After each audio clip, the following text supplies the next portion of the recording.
Welcome to another remote edition of Irish Illustrated's Instant Analysis. I'm Tim O'Malley, joined by Tim Priester of Irish Illustrated and John Bryce of FootballScoop.com. And today I think the media gathered for a five segment session, getting ready to watch somebody else take number one reps, or all the number one reps, in quarterback Steve Angeli.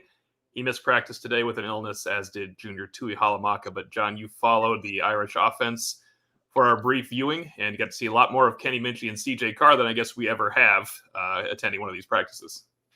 Yeah, Gino Guidugli was brought in off the bench for action to fill out some of those quarterback drills, especially when they were doing route trees in the more advanced sessions later in practice. But it was Kenny Minchey early on as Marcus Freeman jumped into a full team 11-on-11 set. It's Kenny Minchey guiding what would be the number one offense, at least today, the standard offensive line that we've seen. And it featured a quick handoff to Aeneas Williams, followed by a quick handoff to Jeremiah Love, followed by a completed pass out in the near flat to Cooper Flanagan. He looked good, a couple of more runs, and then they shifted things into CJ Carr's control. Kenny Minchey did have a pass deflected, broken up by Clarence Lewis.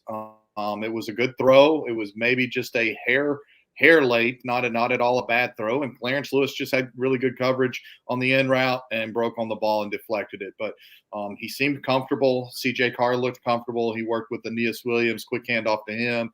He had a completion out to Cam Williams, a couple of more snaps. Then Notre Dame went into some indie drills and some other things like that. But definitely a heavy volume day for Notre Dame's two remaining scholarship quarterbacks who were able to practice. Should note Riley Leonard was out at practice, hobbling around on some crutches after his surgery. So still active, still around the team. And that was what stood out in the early going from the quarterback position.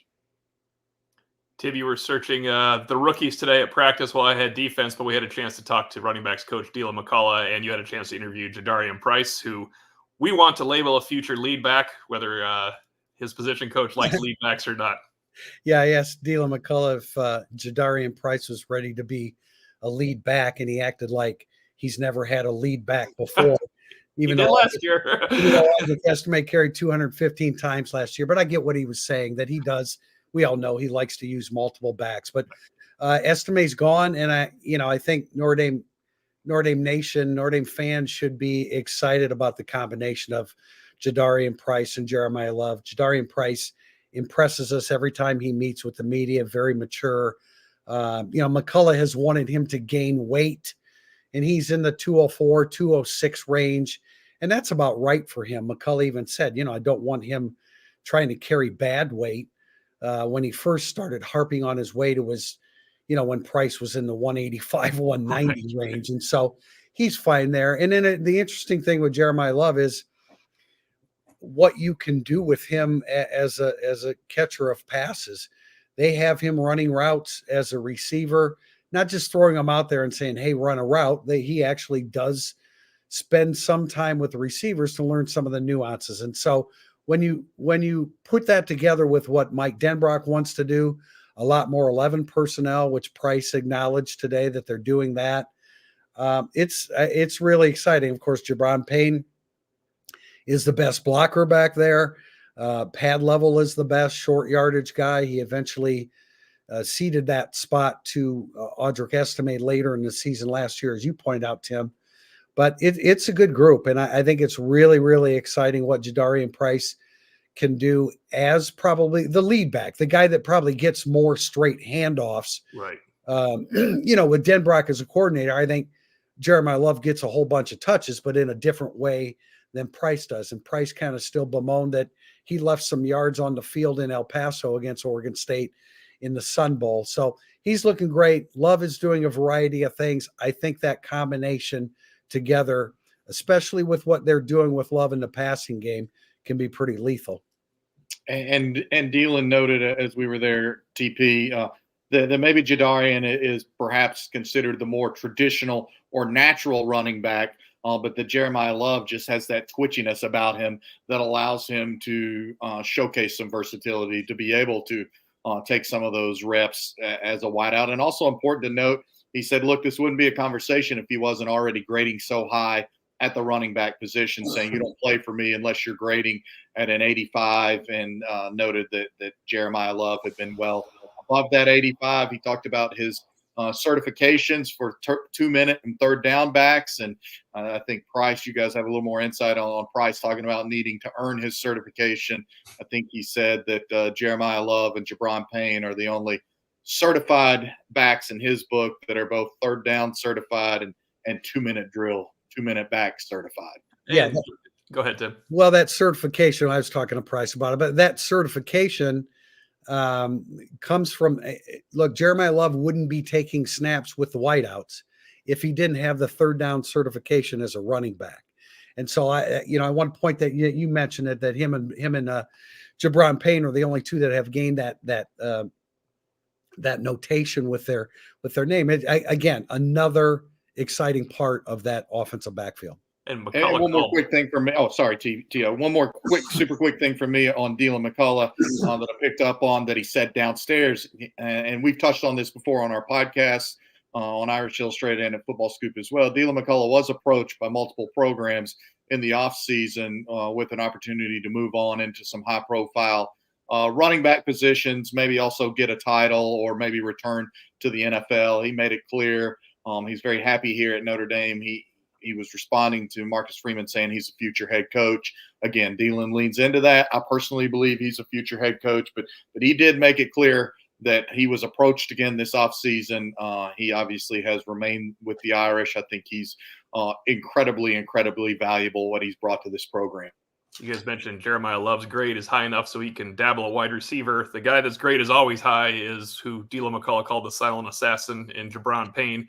He will not lead them in carries. He will not lead them in snaps, but he will be having multiple roles again in this offense. I think short yardage fits him well. It makes a lot of sense that Audric Estime took it from him last year, because once Audric Estime decides his pad level can be low enough, he can create some damage that Jabron Payne can't quite do. But in terms of grades, because I want to touch on Aeneas Williams just very briefly, that's what we did with Coach McCullough. He had a perfect grade on Saturday. 100% grade out. And then, of course, Dylan McCullough left, and it hasn't been close since. So he is a tough grader, I'm sure, but that's good news that Williams could come in and have a good day. And I think McCullough touching on points like, hey, like, we grade everything, man. Your footwork is off. You're getting dinged for it, because it all leads to being a more complete, consistent back. And I go back to even Tony Alford and Autry Denson. They used to talk about, Alford would talk about Torian Folston as a freshman who did play. He's like, your foot is off. Your foot is 3 inches off before the snap. And it's something we don't understand if you're not a running backs coach, but Dylan McCullough certainly drills down the details. It's a little bit of inside the headset, so to speak, but it was really interesting, T.O., to hear Dylan talk about that. And we asked him specifically, like, so, aside from grading the obvious stuff, whether it's a missed tackle or a fumble or not being able to break a tackle or missing a block or a fumble or something like that, what else are you grading? And he said, we're literally grading down to the half-inch alignment in the backfield, and I can show them. I will show them. And then I asked him, followed up specifically. So you're telling me you've had a guy line up a half-inch wrong and been able to show him that he had a 3-yard gain instead of a 12-yard gain. And he went specifically to something that happened Saturday that he had gone over with the backs and said, the tailback in question asked him, like, okay, so what are you talking about? Why are you doing that? And Dylan said, just keep watching. And 3 plays later, they saw the result of proper alignment and proper execution. And I thought, again, that was very interesting. We know that Notre Dame has a lot of gifted people on its roster, but I continue to be impressed by the player development. That was one thing that stood out to me today from Dylan. And when we shift to the offensive line, I'll share a couple of things I picked up today from Joe Rudolph. And Tim, you mentioned that I was looking at some of the younger guys and just completing my combing through the newcomers little mini series. I have about a dozen more players that I wanted to look at, and I don't know that this is the third group that I've gone through, so it's some of the guys that really haven't emerged yet. I want to mention Devin Houston, the redshirt sophomore defensive tackle, who when I write it up, I'm going to double check what his weight was last year. I don't know how much of a difference there was in the fall, but that is a much quicker of foot defensive lineman, Devin Houston. And so that I'm not sure how much closer that brings him to playing time with the veterans that they have on the interior. But a guy that I think had jumped out a little bit at me with his quickness, Cole Mullins, who missed, I don't know, most or all of his senior season with an injury, is a guy that's a little bit bigger than I anticipate. He's listed at 240, still not that stout for defensive end. They were, when they were running some 11 on 11, he was in a 3 down front. He was in a defensive end position with Boubacar Traore in a stand-up position outside of him. So when I saw Mullins, I thought, okay, he's put together a little bit better than I anticipated. And one more guy I want to mention right now, Sam Pendleton, who impressed last year as a true freshman, put himself in position to be a number 2 guard. Today he was working a lot at center. And so that tells me that, again, when it's like next man in, Sam Pendleton is on that list because they need a backup for Ashton Craig at center. Joe Otting has been taking those snaps. Today it was Pendleton. So to me, that's a sign, another sign that when you start looking at next man in, of course, Rocco Spindler is the next man in at guard right now, but Pendleton's there too, and they're giving him a look at center as well. And JB, before we go back to the offensive line, just to put a bow on the defensive line, Mills and Cross were not there again. It was another Wednesday. They weren't there for the first five segments, I should say. We left. It was a Wednesday. Last Wednesday, they had a class commitment. It makes a little bit of sense. They might have had a class commitment this one as well. So Jason Onye and Donovan Heinisch, during that quick 11 on 11 thud period, were the ones with the first unit defensively, 4 down front. And then as Priester said, Cole Mullins was in there. Sean Sevillano came in as well with Traore and Burnham subbed in. So that was their 1-2, impacted, of course, by not having Mills and Cross there. But that's reps for 2 true freshmen inside. And that they said there's a silver lining to Mills and Cross doing other things, and that would be it. Early spring practice, getting looks at these guys. Those were live sessions. I mean, it was football other than not tackling. It was thudding up. Yeah, and I noticed that about Pendleton, TP, especially as I made the trek and braved the feels like 22-degree temps to slide outside and follow the offensive line and their drills out on the practice field there. I saw Sam Pendleton get extensive work again at that center position, as the number 2 center. So it was interesting to watch his work in that regard. Also, some things that I picked up from that I really liked. They were working. There's some video while Noah was out there with me. Props to Noah, the intern, out there shooting in the sleet. But they were working backside blocking. They were working leverage. I thought it was really interesting when Joe Rudolph said, if you're getting there level, then you're not winning. He said specifically that when you are, he also said, acknowledge what you see, but be calm with the presence. I thought that was good. And he told them, he harped so much on communication today and made it clear. He's like, guys, if you're not communicating, if you can't handle this, then maybe basically I've misjudged what you're able to install and incorporate and begin working on the practice field. You have to communicate. You have to acknowledge what you're seeing from the defense, but be calm and have a presence about you. And he used the fire hydrant analogy when he was working specifically with Emil Wagner, basically saying, center your base, be a plug, make it hurt for somebody to run into you, and don't give up ground. I thought that those were some really interesting elements today as I got to spend a little bit more time watching Rudolph, and I found it very interesting. And Tim, let me jump in here again, please. Again, talking about the young guys in the offensive line. And John, you've pointed out this before. You really got to be impressed with Sullivan Absher. 6'7", 315, looks the part. I mean, absolutely looks the part of a left tackle. Now, we don't have an opportunity to see practice live. I'm not sure where he is totally technique-wise, but that is a young guy that really, really looks good in a Notre Dame football uniform. 6'7", 315, flat back in his stance, a good knee bend, a guy that we're going to hear from in the future. Just not yet, because he's got a really good one in front of him in Charles Jagasa. Yeah, and let me just quickly say, for the sake of getting the fine details out there. So when we saw those 2 brief series early in practice, the first one led by Kenny Minchie and the de facto number 1 offense, the second from CJ Carr. Let's just note the offensive line, left to right, that worked with with Kenny Minchie was Charles Jagasaw, Pat Coogan, Ashton Craig, Billy Schroth, and Tosh Baker. The second group going left to right was Sullivan Absher, Ty Chan, Sam Pendleton there at center, Rocco Spindler, and then Emil Wagner. So just for the sake of being detailed and getting that clearly outlined, that's the first two offensive line units, the top 10 that we saw today. I want to finish this incident analysis. We could talk about Marty Biagi and the special teams conversation we had with him on tomorrow's Irish Illustrated Insider podcast, but there was a segment, Tim Priester and I stayed inside in the warmth, and we were able to watch it.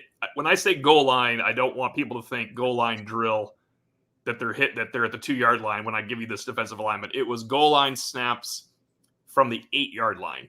And I think it was an important segment of practice where Notre Dame was working its nickel coverages in there because the coaches watching were Al Golden, Mike Mickens, Marty Biagi, Max Bullitt, and Marcus Freeman.